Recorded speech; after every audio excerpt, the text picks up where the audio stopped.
નમસ્કાર દર્શક મિત્રો, હું છું અર્પિતા પટેલ. આપ જોઈ રહ્યા છો પબ્લિક ઇન્ડિયા ન્યૂઝ ગુજરાતી. સમાચાર મળી રહ્યા છે દાહોદ જિલ્લાથી.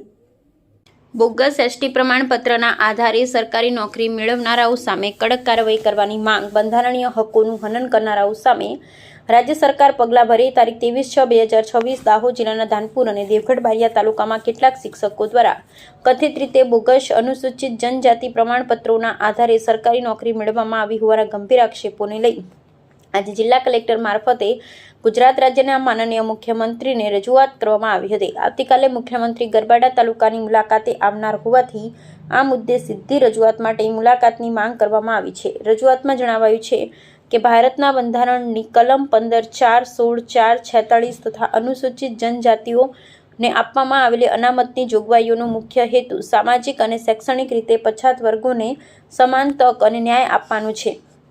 જો કોઈ વ્યક્તિ ખોટા અથવા બોગસ એસટી પ્રમાણપત્રના આધારે સરકારી નોકરી, બઢતી અથવા અન્ય લાભ મેળવે છે તો તે માત્ર છેતરપિંડી જ નહીં પરંતુ વાસ્તવિક આદિવાસી ઉમેદવારોના બંધારણીય હકો અને અધિકારોનું સીધું હનન છે. રજૂઆતકર્તાઓએ જણાવ્યું હતું કે બોગસ પ્રમાણપત્રને આધારે સરકારી નોકરી મેળવવી એ ભારતીય દંડ સંહિતા હેઠળ છેતરપિંડી, ખોટા દસ્તાવેજો રજૂ કરવા અને સરકારને ગેરમાર્ગે દોરવા જેવા ગંભીર ગુનાઓ બની શકે છે.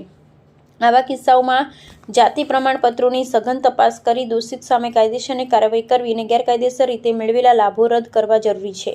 આ ઉપરાંત રજૂઆતમાં માંગ કરવામાં આવી છે કે ધાનપુર અને દેવગઢ બારિયા તાલુકાના તમામ શંકાસ્પદ શિક્ષકોના જાતિ પ્રમાણપત્રોની ઉચ્ચ સ્તરીય અને નિષ્પક્ષ તપાસ કરવામાં આવે. જો કોઈ ગેરરીતિ સામે આવે તો સંબંધિત કર્મચારીઓને સેવામાંથી દૂર કરવા, ફોજદારી કાર્યવાહી શરૂ કરવા તેમજ જવાબદાર અધિકારીઓની ભૂમિકા પર પણ તપાસ કરવામાં આવે. રજૂઆતકર્તાઓએ જણાવ્યું હતું આ મુદ્દો કોઈ વ્યક્તિગત વિવાદ નહીં પરંતુ સમગ્ર આદિવાસી સમાજના બંધારણીય હકો, અનામત વ્યવસ્થાની વિશ્વસનીયતા અને સામાજિક ન્યાય સાથે જોડાયેલો છે. તેથી રાજ્ય સરકારે આ બાબતે ગંભીરતા દાખવી પારદર્શક અને સમયબદ્ધ તપાસ હાથ ધરે તેવી માંગ કરવામાં આવી છે. બોગસ એસટી પ્રમાણપત્રને આધારે મેળવેલી સરકારી નોકરી એ માત્ર ખોટી નિમણૂક નથી પરંતુ એક હકદાર આદિવાસી યુવાનના બંધારણીય અધિકાર, રોજગાર અને ભવિષ્યની ખુલ્લેઆમ લૂંટ છે.